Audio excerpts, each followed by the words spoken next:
What's up, everybody? Welcome to another episode of 10K on the Bay, my journey to 10,000 live listings on eBay. Today, I just want to go over a couple of things, give you an update on the Apple shoes. They have 9,000 hits, 1070 watchers, and they're at $10,200 for the bidding. Now, it's interesting because with a high-profile auction like this, you never really know what's going to happen, right? So I've never had this many watchers. I did sell a pair of Nike Air Foamposites from Nate Robinson during the dunk contest for about 4,000, and those were at a few $100s until the last 5 minutes of the auction, where it skyrocketed to 4,000. And this auction is not like that. And I think from what I've heard from different people, sometimes high-end art and stuff like that gets bid up really early to give it sort of a I don't know what term that is, but high-end art can get a lot of the bids up front. I don't know. There's actually 64 different bidders, so I'm sorry. There's 64 bids on it, so I'm not sure exactly how many unique bidders it is, but I have canceled all the ones that have zero purchase history. So the reason why I didn't put up a buying restriction is I kind of want to see if potentially a brand new buyer, this might be their first item on eBay. I don't know. There's a lot of international buyers. My listing was ended for keyword spamming because I put Adidas and Reebok in the title, because the history, then the homework that I did let me know that Apple worked with Adidas back then. And then, however, even though they worked with Adidas, they had not mentioned that they work with Reebok, but these shoes look like a Reebok. So that's why I took those keywords out of it. I relisted it. Doesn't seem to be a problem right now. I'm sure some people will still report it because of, I'm not sure why, but it should be okay because I'm not keyword spamming. I'm not taking advantage of the Reebok or the Adidas name, even though those brands are correlated with this design from back in the day. It should be fine. So as far as these employee sneakers go, I'm super excited. They're already fetching more than what I expected. I was thinking between 5 and 10,000. They're already over 10,000, so at this point it's just gravy, and I'm really hoping to not set a record for highest unpaid bidder. I want to get somebody who actually pays for the item. That would be fantastic, but I'm not holding my breath. I think I'm going to have to auction this a couple of times, second chance offer a few times to really find the right buyer for it. It just depends on what it is. So for those of you who having the discussion on shield bidding, guys, it's not worth it for me to do shield bidding. I have 5 eBay accounts, and if one of your accounts gets caught with shield bidding, you can actually have all your accounts suspended. So it would make no sense for me to do that over one item, because all those stores added together makes a lot more money than just one pair of Apple shoes. I have 3 stores that I share publicly. I'm building a 10,000 item anchor store, a 1,000 item premium store, and a 250 item basic store. And I think that one's going to be the most under scrutiny, because there's a lot of you who watch me who want just a 250 item small store as a hobby, and you can make another $500 a month up to, or $10,000 a year. You can use that for vacations, extra money, pay down debt, stuff like that. It seems to be a big majority of the people who watch this channel. So I will cater to you guys, and I'll show you step by step, again for the second time, how to build that store from scratch. I think it'll be super great for you guys to check that out, because I really enjoy making that content for you. So again, once my bigger store hits 5,000 items, which should be at the end of the month, I am going to share that publicly. I just don't want to answer questions. Please don't message me through the eBay system. It's distracting, because I'm trying to do good customer service. I don't want to answer your eBay questions on my eBay store. Please just email me at 10konthebay@gmail.com and I will answer you. That's exactly how my Patreon group works. If you want to email me, I'll answer it for free, right? Forever. I'm not going to charge people to answer their questions, and I have plenty of time to do that. As far as if you want an accountability partner, like you want to message me and say, hey, I'm working on getting my store to making me $1,000 profit per week, and you want to go back and forth with me and you want me to keep you accountable, that's what my Patreon is for. Go on there at patreon.com/10konthebay and sign up for which level that you want. Do you want to just talk to me via email? I'm no longer doing phone calls because of time, and if you want to do the mastermind video calls, I have 2 left.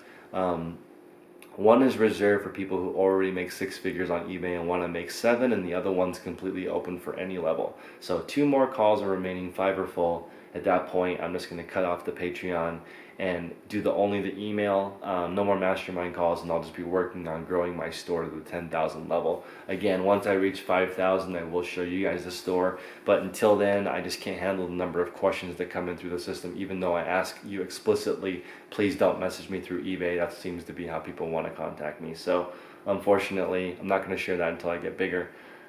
So that being said, I'm going to show you guys a couple of things I'm working on. You guys all remember my old inventory system with the clips. I use these 1/2-inch binder clips to put on my items, and I would store them, and it was really easy to use, but these pieces of paper were super flimsy. I should have used cardstock, but I was just testing a system. I am now going to switch to clothespins just because they're a little bit more durable, and they're about the same price at 2 to 3 cents a piece. And I can actually write directly on it. This is A7201 for bin number A72. And if you look at this, I mean, people ask me if this thing falls off. Sorry for the lack of focus. But basically, I don't know how rough you guys are with your packages, but it's not going to come off. Like, it's on there pretty good.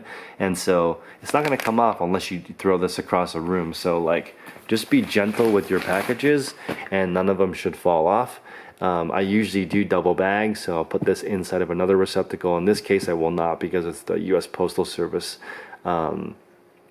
envelope, so I'm not going to double up on that. If I do double bag in one of these, I will order my own Tyvek envelope so that I'm not breaking any rules with the US Postal Service. I'm not about to go to jail over shipping supplies. You have this Dymo printer. I don't recommend getting aftermarket labels, and if you do, make sure that you shop around. These ones that I got, they suck. They are off-center. They don't print well, so I'm gonna have to find a new supplier for aftermarket Dymo printers labels, because I don't want to pay the full price for the actual Dymo brand. So working on figuring out the printer, trying a new camera setup, also still listing sometimes with different iPhones to see, but scale everything that I need to do to run my eBay business is within hands reach. Literally, I can touch everything that I need without moving out of my desk.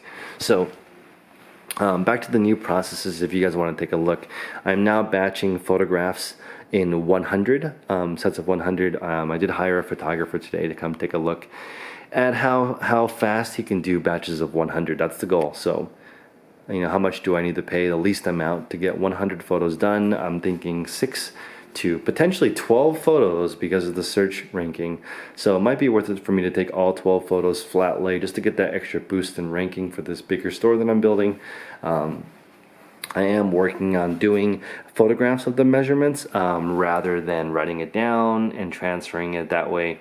If this is in the photos, people can scroll through and without looking at the description, which is irritatingly only available if you click on the item description on eBay. Most people, I don't even do that, so I don't know why customers would be expected to go in there and actually look at the item description. They're probably only using item specifics right now to purchase things, which I think is a good move for eBay, but just something a little annoying if you take time to write a really good description. So clothespins are lined up in stacks of 25 for each bin. They will go into a bin, 25 per bin, and then I have been sourcing, working on wholesale, and trying to get my weight up when it comes to sourcing. I am only going to source a specific type of clothing, so I'm working on the connection for that, and that's something that I wanted to share with you guys. Is when I first started, I sold everything. I was an everything store, but now as I become more mature and I know what I like to sell, I am niching down to specifically different things that I enjoy selling.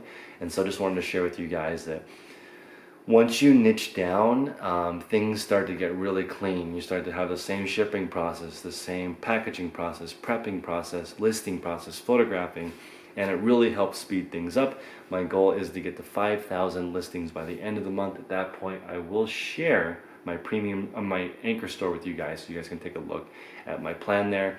I have 1,200 to 1,400 auctions going right now. Everything that's not in those niches is going out the door. I'm getting rid of it. I'm gonna focus on specific niches to get to that goal, because at this point for me, the name of the game is speed. And I wanna share one tip with you guys that's really helped me, and I think it should help you a lot, which is The only thing you need to do to be more motivated and more inspired is to move your timeline closer. So originally my goal was 10,000 listings by the end of the year, and that's not really that challenging. It's only a couple of thousand listings per month. So I actually moved it to fourth quarter. I like to be at 10,000 live listings on eBay by fourth quarter, which means I got to hustle my ass off to get there because it's not easy. I got to put up 5,000 listings over the course of 2 months. And we just got to work, get that set up and hammer out this goal. And I'm very, very excited for that. So again, guys, if you have any questions, please email me at 10konthebay@gmail.com. How the emails work is if you just email me, I'll respond back to you when I have a second. If you're a Patreon member for $20, the emails are a little bit more detailed. I'm going to ask you to work on specific things, homework. You're going to tell me what you're working on as far as inventory, and I am going to expect you to improve your store every single week. Otherwise, you can have your money back, because what's the point? I think information is free. What you guys need is accountability. You need someone to hold your balls to the fire and force you to do it. And if you don't do it, I'm going to give you your money back because it's a waste of time for you and me, and I don't want to continue that type of relationship. So just looking for 1,000 people to serve on Patreon. It's going well. It's going awesome. If you want to be on the mastermind call, I only have 2 calls left. One is a sort of a higher end. You have to be doing 6 figures now, hoping to make 7. That group's a little bit more premium. It's the same concept except for I just want to make sure those people are matched with the right people. And then in the smaller group that's still available, it's open to all skill levels. So if you want to join one of my 2 remaining mastermind calls, email me 10konthebay@gmail.com. If you have any questions, please reach out. For any reason, guys, I appreciate all of you. Please hit the like button on the way out. Hope this was a useful thing, and I look forward to updating you on my way to 5K this month. See you guys.